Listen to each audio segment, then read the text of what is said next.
Hey guys, it is week 6 of Super Rugby Aotearoa, and this video is going to cover the Chiefs versus the Highlanders as we go into the phase of the season where everyone plays each other for the second time this Super Rugby restart season.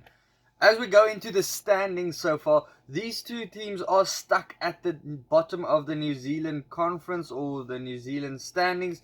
The Highlanders have one win from 4 games so far, and that one win is from the Chiefs game in week 1, while the Chiefs are 0 from 4 and would want some revenge from that first game where Gatlin just got that drop goal at the end of the game to seal the game for his team against his father's team. So that was some drama over there. This is something the Chiefs will have in mind when they play this one. Going into the game itself, the game will be played at Waikato Stadium in Hamilton. Light rain is predicted. The Chiefs usually play pretty well in light rain. Well, that's what I've noticed so far. It is quite windy though, and Mike Fraser is the referee. The all-time history and the wins at home is in favor of the Chiefs, but the Highlanders have all the advantage over the last 10 games. The last 3 games that these teams have played, though, has been decided by 3 points or less. There has even been a draw so far as well, so keep these predictions close. The bookies are backing the Chiefs by 5 points, though the Chiefs haven't beaten the Highlanders since 2018.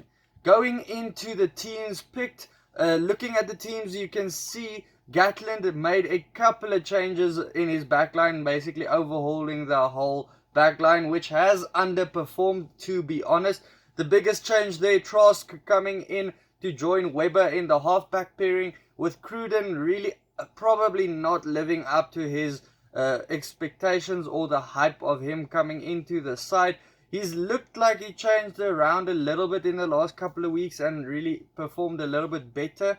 Cruden did, but I think now they've given him enough chance. It's time to give another guy a chance, Trask maybe, but I haven't seen much of him. In South Africa, I haven't seen much of him, so I can't do too much of a prediction on him.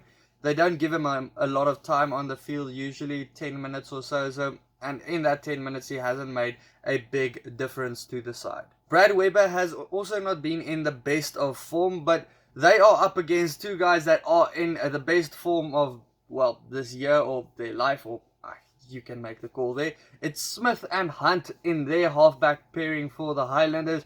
Both of them have had a great season so far. They like attacking the line. Both of them have moments of brilliance, just breaking through the line.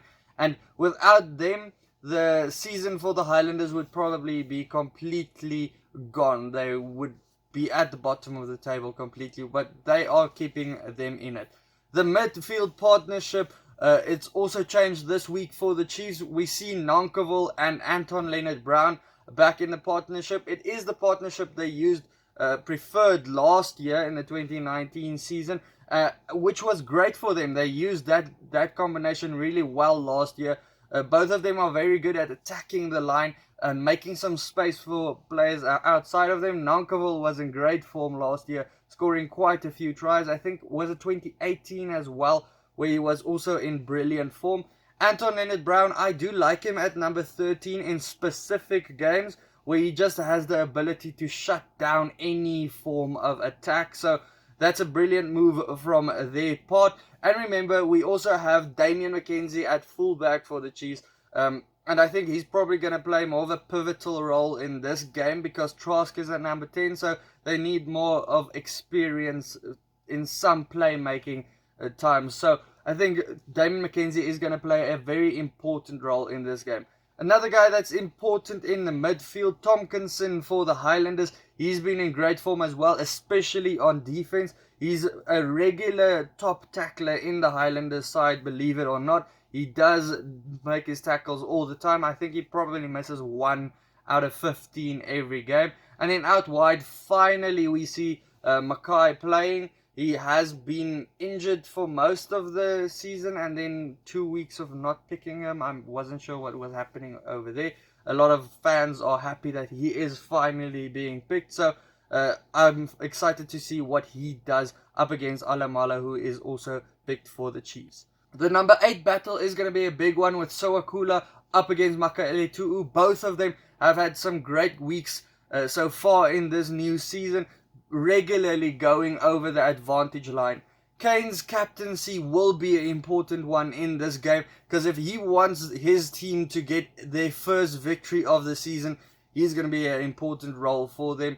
Otherwise, I can't see it happening again. And remember, he wasn't around the first time in week 1 when the Highlanders did actually beat the Chiefs. His counterpart Dylan Hunt did make the team. It looked like he might have missed out, but he did make the team after that little bit of an injury to his eye last week.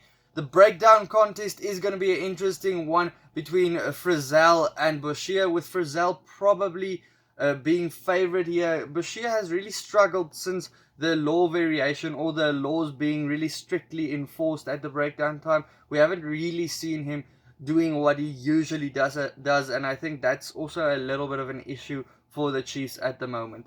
The Chiefs' second row have a change yet again.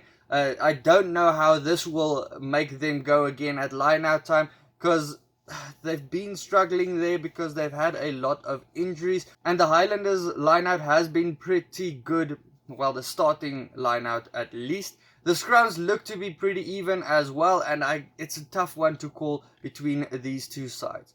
On the benches, there are some firepower on both sides. Both teams have all black fly halves on their benches. Cruden and Ioane back from his injury, so he'll be playing his first game of this Super Rugby Aotearoa.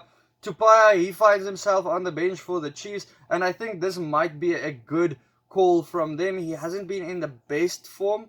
I think in week 1 or 2 he did pretty well, but since then he's been quite silent.